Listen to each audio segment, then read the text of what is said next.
एक बार मुंबई पर आतंकी खतरा। इस बार ताज सीएसटी स्टेशन या ओबराय होटल नहीं, कुलाबा स्थित रेडियो क्लब है दहशतगर्दों के निशाने पर। खुफिया एजेंसी इंटेलिजेंस ब्यूरो के अधिकारियों ने दी है सूचना। दी गई सूचना में कहा गया है आतंकवादी रेडियो क्लब पर कर सकते हैं आत्मघाती हमला। रेडियो क्लब पर मंडराते खतरे को देख सुरक्षा के इंतजाम कड़े कर दिए गए हैं। ये रेडियो क्लब ताज होटल से चंद दूरी पर है। 1 साल पहले इसी ताज होटल में आतंकवादी घुसे थे और जान व माल के बड़े पैमाने पर किया था नुकसान। आईबी द्वारा मिली सूचना को पुलिस ने काफी संजीदगी से लिया है। रेडियो क्लब बिल्कुल समुद्री किनारे से सटा हुआ है, इसीलिए पुलिस अफसरों में बेचैनी फैली हुई है। 26/11 हमले के आतंकी समुद्री रास्ते से मुंबई पहुंचे थे। पुलिस के अलावा रेडियो क्लब में प्राइवेट सुरक्षा भी बढ़ा दी गई है, साथ ही सभी को अलर्ट कर दिया गया है। टेररिस्ट के लिए स्पेशल वैन बनी है, वो यहाँ पे लगा दिया, एक्स्ट्रा पुलिस फोर्स लग गई है, कमांडोज लग गए हैं। तो ये तो सिक्योरिटी मेजर्स है जो बाहर से यहाँ से आएगा उनके लिए है। समुद्र किनारे के अलावा रेडियो क्लब के पास बड़े पैमाने पर झोपड़पट्टी बसी हुई है। इन झोपड़पट्टियों को भी खतरा माना जा रहा है, क्योंकि अंदेशा जताया जा रहा है कि आतंकी इन झोपड़पट्टियों में छिपकर दे सकते अपने मंसूबे को अंजाम।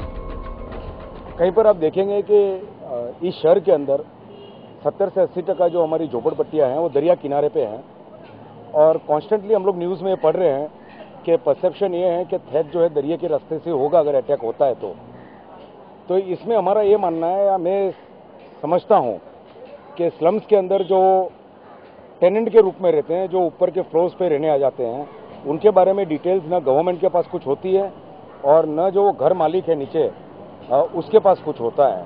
तो ऐसे में पुलिस ने कंटिन्यूस कॉम्बिंग करना चाहिए। ये मेरा मानना है कि अगर स्लीपर सेल होगा तो अटैक वो लोग कभी भी कर सकते हैं, उनको फिर से दरिया से आने की जरूरत नहीं है। तो ऐसे में वो डर जरूर है और रेडियो क्लब के पीछे भी ऐसे स्लम्स हैं, तो कॉम्बिंग एक्सरसाइज जो है पुलिस ने कंटिन्यूसली लेनी चाहिए वहाँ पर। आतंक के निशाने पर आए रेडियो क्लब के 6000 मेंबर हैं। शाम के वक्त यहाँ महफिल अपने रंग में होती है। वैसे तो 26/11 हमले के बाद पुलिस मुस्तैद हो गई, अत्याधुनिक हथियारों से लैस हो गई। साथ ही समुद्री रास्तों पर नजर रखने के लिए कोस्ट गार्ड तैनात किए गए हैं। ऐसा नहीं कि 26/11 हमले की सूचना खुफिया एजेंसी ने नहीं दी थी। आतंकी खतरे से आगाह किया गया था, लेकिन सूचना को संजीदगी से नहीं लेने के परिणाम सबके सामने आया।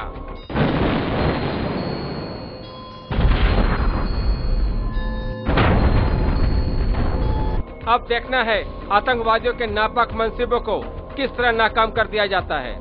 गुप्तचर विभाग से मिली जानकारी के बाद रेडियो क्लब की सुरक्षा और मजबूत कर दी गई है, ताकि 26/11 जैसी कोई ऐसी घटना न घटे जिससे मुंबई पुलिस पर फिर एक सवालिया निशान लग जाए।